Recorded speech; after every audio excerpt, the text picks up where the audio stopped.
Maraming maling paniniwala ang tungkol sa loans. Ngayon, sisirain natin ang myths na ito at ipapakita ang katotohanan. Una, pag umutang ka, automatic baon ka sa utang. The truth is, hindi masamang mangutang kung may plano kang magbayad. Ang utang na may purpose tulad ng negosyo, emergency, or tuition ay pwedeng maging tulong, hindi pabigat. Pangalawa, pag may utang ka, masisira na agad ang pangalan mo. Mali. Dahil lang totoo, masisira lang ang credit mo kung hindi ka nagbabayad.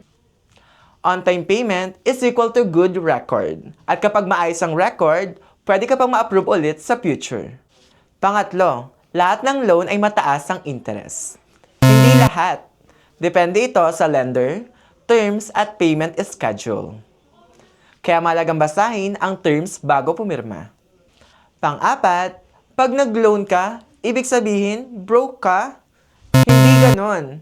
Dahil kahit may stable income, naglo-loan pa rin ng iba para sa convenience o opportunity.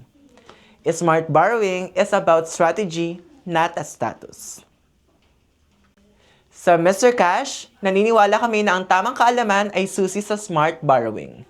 Huwag magpaloko sa myths. Alamin ang katotohanan at gamitin ang loans bilang tulong at hindi pabigat.